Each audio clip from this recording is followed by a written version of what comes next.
Hi friends. Welcome back to my channel.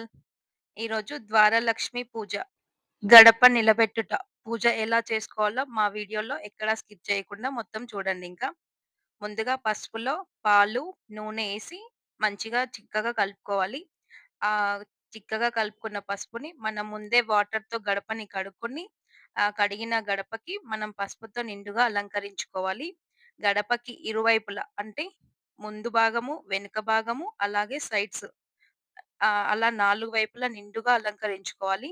మనకి గడప అంటే లక్ష్మీదేవి. లక్ష్మీదేవికి అలంకారమే గదా ఇష్టం. అలాగే అలంకరించిన తర్వాత కుంకుమతో మనం బొట్లు పెట్టుకోవాలి. ఇక్కడ గడపకి అటు సైడు, ఇటు సైడు గూడా అక్క పసుపుతో పూజిస్తుంది. దాని తర్వాత ఇంకా కుంకుమతో బొట్లు పెట్టుకోవాలి.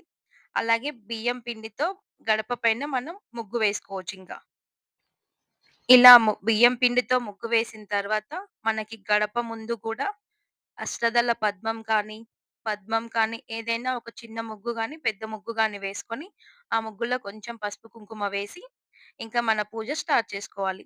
అలా నిండుగా అలంకరించుకున్న తర్వాత, ఈ గడపకి నవధాన్యాలు 3 సార్లు అటు ఇటుగా వేసి దండం పెట్టుకోవాలి. ఇంకా అలాగే ఈ గడప ఎవరు పూజించొచ్చు అంటే, ఎవ్వరైనా పూజించొచ్చు. ఇంటి ఆడపడుచైనా, వాళ్ళ అమ్మయినా, ఆ ఇంటి యజమానురాలైనా ఎవరైనా పూజించొచ్చు. ఇంకా ఆ గడపకి మామిడాకులు, పూలదండ ఇవి 2 అలంకరించిన తర్వాత, ఎర్రటి వస్త్రంలో నవధాన్యాలు, అలాగే రూపాయి బిళ్ళ, పసుపు, కుంకుమ, అక్షంతలు, కొబ్బరికాయ పెట్టి, ఎర్రటి వస్త్రంలో మూటలాగా కట్టి, అది మనం గడపకి కట్టేసుకోవాలింక.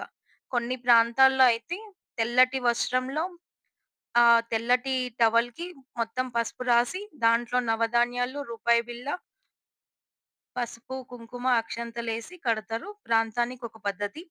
ఇలా అయిన తర్వాత నవధాన్యాలతో అటు ఇటు 3 సార్లు మేమైతే వేసినామింక. నా పేరు మా వదినమ్మ. మేమిద్దరం కలిసి నవధాన్యాలేసినాం. ఏసిన తర్వాత గడపకి అటువైపులా, ఇటువైపులా 3 సార్లు లక్ష్మీదేవి ఫోటోతో అటు ఇటు వెళ్ళమని చెప్పిండంట పంతులు. సేమ్ పంతులు చెప్పిన ముహూర్తానికే మా అక్క పూజా కార్యక్రమం అంతా చేసుకుందింక. ఇలా గడప అంటే మనకి లక్ష్మీదేవి గదా! లక్ష్మీదేవికి కావాల్సిందేంటి? పసుపు, కుంకుమ, పూలు. అంతే గదా! Thank you. Thanks for watching.